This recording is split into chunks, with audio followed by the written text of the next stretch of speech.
Okay, so pretty early on I decided I was going to do a self-guided placement, um, largely because of personal issues. Like, I need to work every weekend, otherwise I don't have any money, I can't pay the rent, I can't pay the bills, I'm not here. So um, committing to a company and saying that I am going to be working this day every week just seemed impossible. Me and Adam were approached about filming for the One World Society at JJ's for Halloween. So we said yes. Through MC Films, we got access to the VG10s, which they're better than handycams. They're not great. I knew from the off it was probably going to be a problem with JJ's. It's a club. It's dark.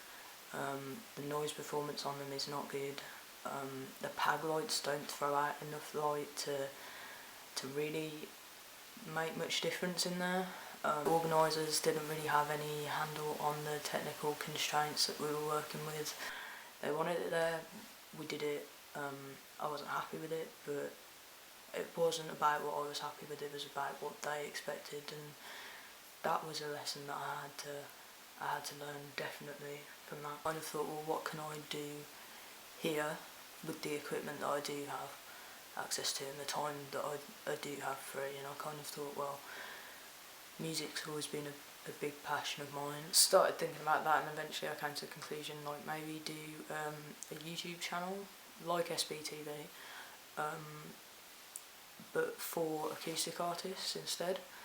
And so that was my plan. I approached Adam with it because I'd worked with him before and I trusted him, and I just wanted to gauge his opinion on it. And he said, actually, like, that's a really cool idea. Why don't you do this as part of what I'm doing, which was Cyclone. And Cyclone was his idea as a social enterprise built around mutual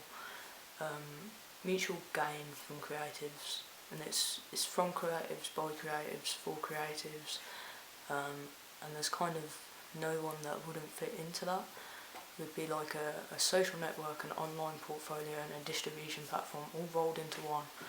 And it would just, totally take away that stress of, I need a sound guy and I need an actress, but I've got to go to, 5 different websites to source them all. They'd all be in one place. And I think we did quite a lot of networking through Cycling. Pretty early on, we got in contact with Rachel because she was doing photography and we'd seen her work. We'd worked with her before. We'd got a location in mind that she'd actually shot in before. And we just thought it was another service that we could kind of offer to these artists that weren't getting heard because they weren't flavour of the day or whatever at the moment. And as we carried on meeting all these artists and filming with them, like, we were having conversations with them after, it's kind of like, wow, they're so talented and they have so much potential, and they're really trying to get their sound out there, and they were just hitting this wall because nobody buys music anymore. And it was kind of something that I was guilty of myself, and it kind of struck home, like, wow, they can't make a living off this, because if they put a single out on iTunes, people are just downloading it illegally anyway, so they're hitting a brick wall at every step of the way. And so I was thinking about it a lot and kind of sat on it a while. And then eventually, as we carried on meeting more and more people, they were saying kind of similar things. So I thought, well, why don't we get all these really interesting conversations we're having with them, like, on camera? Why don't we actually make something out of this? So I went away and wrote a treatment for the documentary that we're still working on now. That's when things started to snowball. I mean, we were booked almost filming every day for sort of three weeks, and it was early mornings, it was late nights. We'd got emails to manage constantly. I was managing the social networking almost on my own for a month solid, and it was a good experience. It was something that I needed. Like, it had its drawbacks. It's definitely affected my health. There's no question about that. It got to the stage where this was what I was doing every day and all day, and it was just wearing me down. I've learned a lot about myself and the way I work with other people. I think I need to stop being so overly critical of things. I think I've worked well with the technical constraints we've had.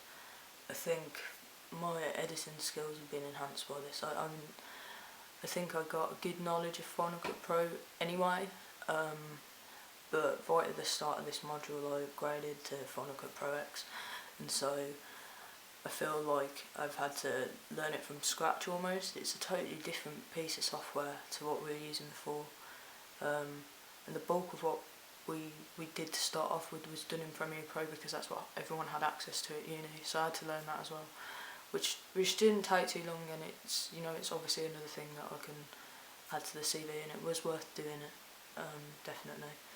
I think we've produced something that we can be proud of. I mean, I'm not happy with everything. I've made mistakes. I've really screwed some stuff up. I've gained vast amounts of experience in editing, in recording, in setting these cameras up correctly, in changing the settings correctly, in working in tight time frames, turning stuff around fast, writing, which I've never done before, that I don't like, but I'd have never known that if I didn't do it. Photography, again, done it before. No, I didn't like it, but still had to be done, and managed to do that in a professional manner.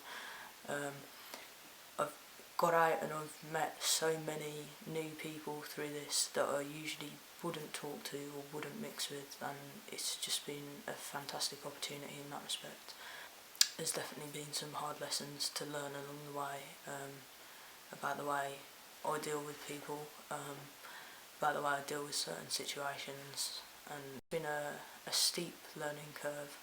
And while I don't think it's the best work I've ever done, I'm still happy with it given everything that cycling has gone through in the last 3 months, definitely.